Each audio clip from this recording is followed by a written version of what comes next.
The divine plan is one of freedom. Bondage is not God ordained. This is the introduction to the Science of Mind text written by Ernest Holmes in the 1920s. He goes on to tell us, freedom is the birthright of every living soul. All instinctively feel this. The truth points to freedom under law, spiritual law. Thus, the inherent nature of you and I is forever seeking to express itself in terms of freedom. We do well, he tells us, to listen to this voice, this inner voice that tells us of a life wonderful in its scope, of a love beyond our fondest dreams, of a freedom of which the soul craves. This is the introduction to the founding text of the Science of Mind, of the Centers for Spiritual Living. And for me, it is the foundational why we learn to manifest. This is why we gain skills to practice metaphysics, to practice making use of spiritual law. It isn't for stuff. It isn't for the next shiny thing. It isn't so that we can participate more fully in the capitalism. It's for freedom. It's for liberation. So that is what I want to get into this month in this series, is manifesting liberation. Getting into the practice of metaphysics for the purpose of building the new world. I am Reverend Amani Malaika, and I am so very glad that you are here. And if you're in the Albuquerque area, I really, really, really deeply invite you, would love to spend time with you diving deeper into the art of manifesting, which I'll be teaching Saturdays for the month of May, and you can learn more at a website, ABQCSL.org. Oh, so I want to talk today about the superpower we have within us as the mother, right? We all have the divine feminine as part of our being. Think of it as the yin and the yang, the sun and the moon, the light and the dark, however you need to organize it in yourself. This is not a gender discussion. We are talking about one of the beautiful aspects of divinity that we have named the mother or the feminine. And it is the manifest universe. It is the reality. It is the fleshy bodies we have the honor to live in. It is the instruments, as Jesse pointed out. It is all that we get to experience. And I want to share with you from Ernest Holmes, the founder of Science of Mind. He says, here and now we are surrounded by and immersed in an infinite good. The farmer has seen the heavenly host in their fields. The child has frolicked with God at play. The mother has clasped God to her breast, and the fond lover has seen God in the eyes of their beloved. We look too far away for the great reality. We have made a riddle out of simplicity. Therefore, we have not read the sermons written in the stones, nor interpreted the light of love running through life. And I hope you began to get a sense of the divine when we were making music today and having baby Faith spread her fairy magic all around as we did it. And that this amazing opportunity to connect with the vibrational force of love that is ever available and moving through creation, as you and I, as the music we make, as the drums we play, as the sacred ground we find ourselves walking on. And that we look too far away for the divine, for the magic, and yet it's right here. It's right here. One of my favorite ideas from Julian of Norwich, Hildegard of Bingen, different saint, is she talks about the mother of God as the matrix of love that is ever weaving and forming itself as life and that this is the nature of love, this is the nature of the divine, is to continually birth itself into new life. And that is what we celebrate when we celebrate the divine feminine. It's also, for those of us interested in metaphysics and manifesting, it is the power we wield when we intentionally co-create. This is the feminine power, superpower at all of our fingertips to intentionally get in partnership with the divine in how we co-create our lives. And we have this power available to us all the time, regardless of gender, age, all the things. But we have to acknowledge it as divine, as a power for good that we can use. We've spent a long time in our spiritual lives, especially in alternative spiritual communities, I think it's shifting, where we have sort of denigrated and poo-pooed the flesh, right? All the good stuff is like consciousness and the etherical and what happens out of our bodies. We're always trying to transcend it. But I want to share the story. It's my interpretation of the Hindu story of creation. And so Shakti and Shiva are chilling in consciousness, right? They're just in the no thing. They're out in the ethers. There's no bodies. There's no flesh. And Shiva is like blissed out in his zen. He's just like, this is magic. There's absolute nothingness.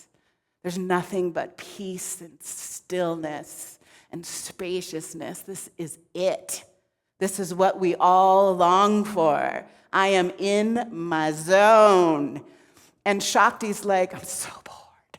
I'm so bored. I can't stand the nothingness. Who wants to be empty all the time? I'm bored out of my head. And he's like, whatever, you're disturbing my peace. I like the nothing. Into it. I want to just be consciousness. Right? I want to spread my seed as far as it can go through the ethers with no effort at all. Just let me bliss out in the nothing. And she's like, dude, I'm about to mess you up. If you do not wake up from this great sleep you're having and help me make something, I'm going to lose my mind. And he's like, dude, you're messing with my peace. Stop talking. You're talking so much. And she gets pissed. And she starts throwing lightning bolts. And she starts creating planets and raising things out of the nothing into the something. And he finally had to acquiesce and let her make a world. And actually get involved in the making of the world. All right, he says, I will help seed the gardens. I will help seed this creation. You've been desperate. And there begins life as we know it. And we continue to be a both and. We continue to have the longing for the nothing. We continue to long for the silence and the peace and the stillness and the spaciousness of consciousness that is available. And we long to make stuff. To create, to birth new. And part of our work is to find the way in that balance that is unique to us, right? It's never a both, all at once, right? We are always in a flow and a dance of like stillness and peace and spaciousness and doing and making and creating. That is the nature of us. That is the nature of the divine. It is the great gift we've been given to be here in this aliveness, as creators, as makers. That is why we have flesh on our bones, hands, opposing thumbs. We get to make stuff, and we get to do so consciously. We get to use our consciousness, that part of us that knows what peace is, that knows what spaciousness is, what equanimity is, in relationship, in partnership with that part of us that makes stuff. And when we bring those together in harmony, some pretty incredible stuff happens. We make a life that is a manifest reality filled with conscious intention, filled with the love that is the animating force that we experience as our own aliveness. And so when we bring both together in partnership, in our own being, we start to be co-creators with the divine consciously, and we start to manifest from a high vibration, right? We end up creating worlds that actually work for everybody when we choose to consciously bring those together. When we understand ourselves to be birthers in partnership with life. We were put on the planet to be makers. We were put on the planet to understand our nature as this wholeness that contains the entire nature of the divine.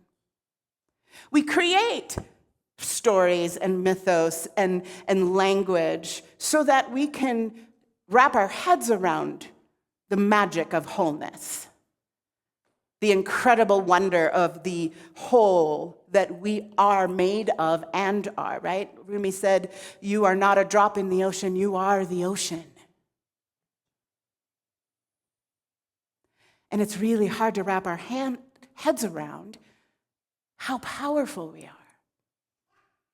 It's really hard to begin to really untangle ourselves from the false narratives and misbeliefs we have about what's possible for us and step into the power of co-creator in partnership with God.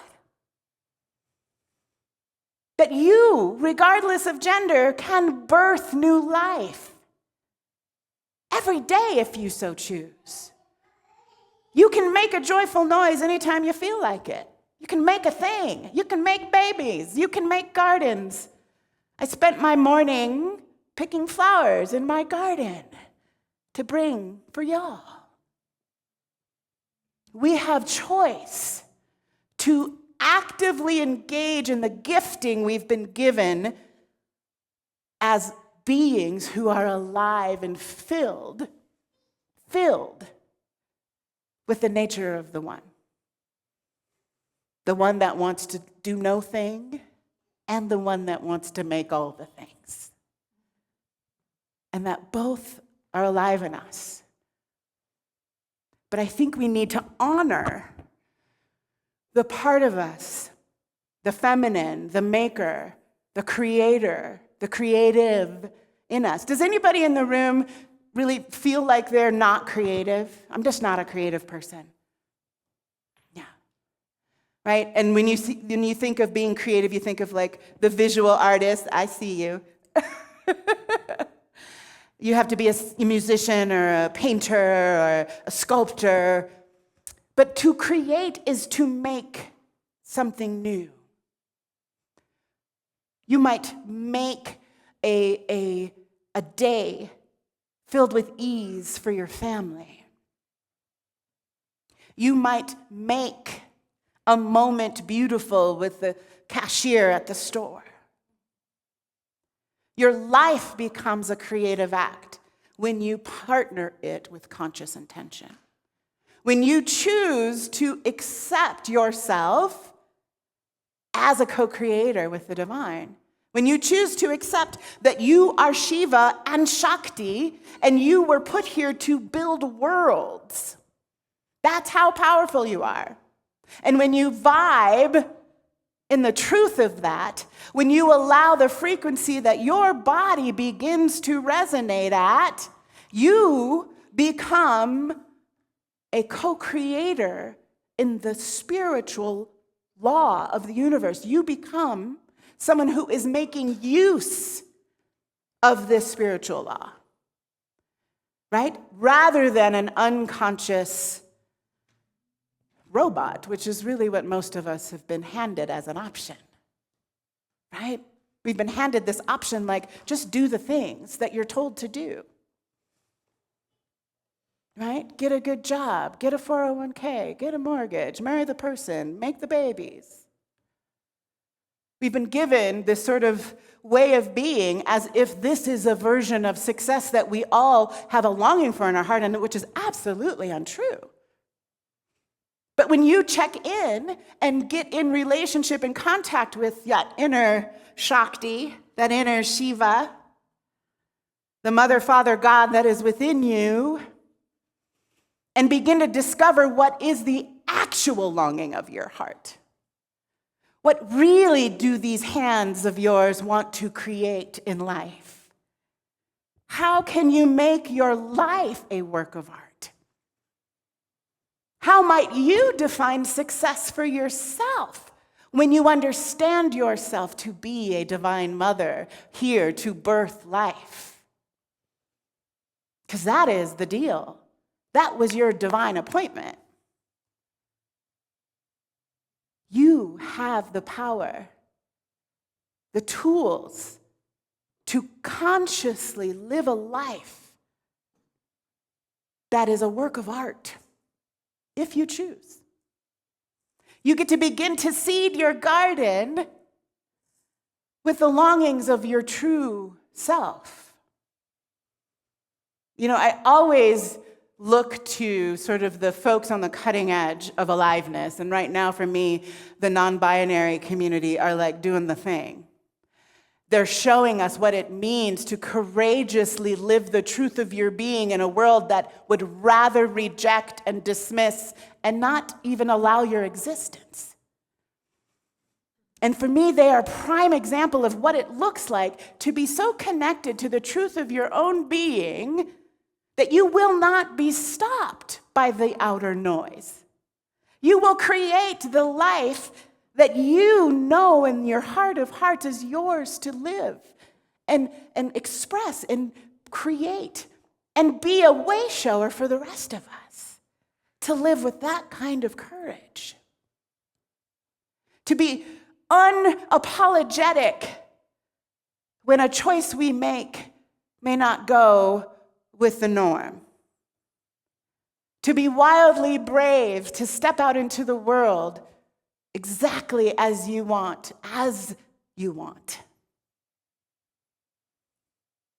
To even be in the argument with yourself. I was laughing to myself as I was prepping for this today, thinking about Shiva and Shakti having this cosmic argument. And I was thinking about the cosmic argument that I have in my own being, and I think I'm not alone in this. Right? That part of me that's like, I just want to take a nap. Just want to lay down for a little bit. And then the other part of me that's like, I want to make all the bouquets. I want to grow all the things and have chickens and get goats, and my mom wants a donkey, and I want to take a nap. Right? There's a cosmic argument that goes on in me all the time. But this is the nature of us, is to learn how to live this incredibly beautiful, complex paradox that we are as spiritual beings. And when we can celebrate all the pieces of us, all of the feminine in us, regardless of our gender, all of the masculine in us, regardless of our gender, and understand ourselves as whole, always whole, containing multitudes. You are the ocean. And it's a powerful, powerful truth to embody and make use of. I want to close today. Ernest Holmes in the Science of Mind text says, "Here and now, we are surrounded by and immersed in an infinite good. How much of this infinite good is ours? As much as we can use. All of it. And how much of it can we use? As much as we can embody.